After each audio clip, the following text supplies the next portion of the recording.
My wife cheated with my best friend, so I made her regret everything by exposing their secret at the worst possible moment. My name is Daniel. It's strange how a single moment can change the entire course of your life. For me, that moment was the first time I saw Lisa. It was a cold October morning at college. I was late for my lecture, rushing through the crowded hallways when I spotted her, sitting alone by the window, her nose buried deep in a well-worn paperback. She looked so peaceful, completely absorbed in her book. When I asked if the seat next to her was free, she looked up, smiled softly, and nodded.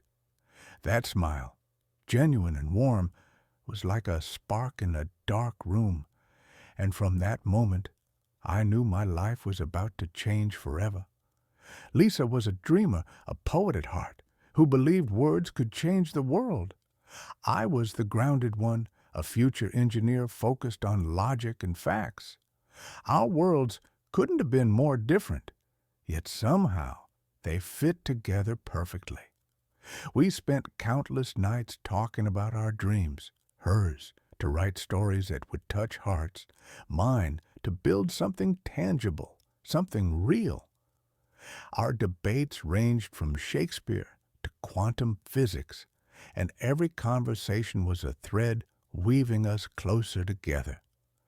4 years after that first meeting, we got married. It was a modest ceremony, held in a small chapel surrounded by our closest friends and family. I remember the way her eyes shone with hope, the way she squeezed my hand as we exchanged vows. We promised to face life's storms side by side, and for a while it felt like we were invincible. But life has a way of testing even the strongest bonds. The first cracks appeared quietly, almost imperceptibly.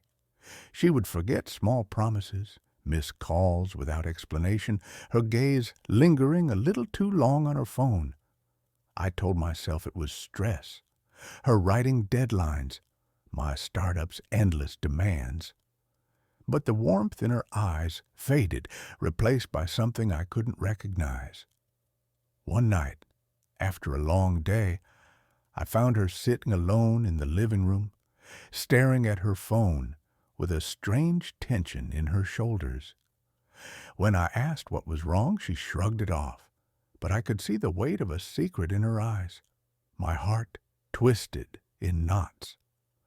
As days passed, my unease grew. I caught her texting someone late into the night, her laughter soft but tinged with secrecy. The name Eric slipped out once when I asked, and I saw a flicker of guilt cross her face. She said he was just a friend from her writing group, but her words felt hollow. Then came the night I'd never forget. She was in the shower, and her phone buzzed repeatedly. I saw the name Eric light up the screen. My curiosity and fear battled within me, but I couldn't resist. I picked up the phone and scrolled through their messages. What I found was worse than anything I could imagine. Weeks of flirtatious texts, whispered promises, plans to meet in secret.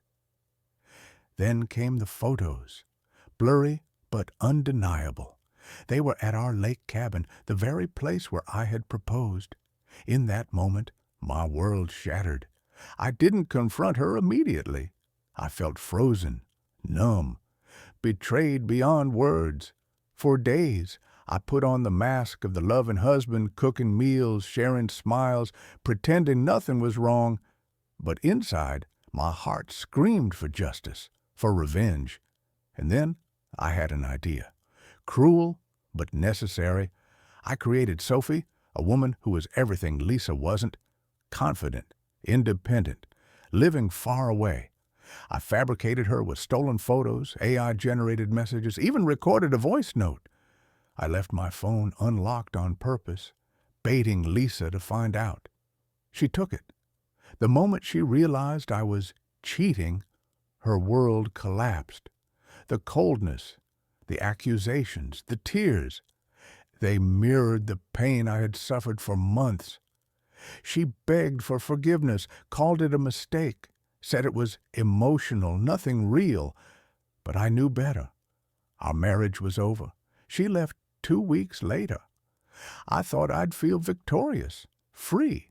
But instead, I felt hollow. In trying to hurt her, I lost myself. Therapy became my lifeline, helping me rebuild the pieces of my broken soul. Then, months later, a message arrived. It was Eric. He told me he never knew Lisa was married. She lied to him, too, said I was abusive and unfaithful. We met and shared stories of betrayal and heartbreak. In his pain, I found unexpected solace. We became friends, bound by the wounds Lisa left on both of us. Now, over a year later, I am healing. I have started to trust and love again. Lisa sent me an email recently asking for forgiveness. I did not reply. Some stories don't deserve an ending. Thanks for listening to the end. If you like the story, give it a like. Write a comment. I read everyone. And don't forget to subscribe. There are more crazy real stories ahead. See you in the next video. Take care.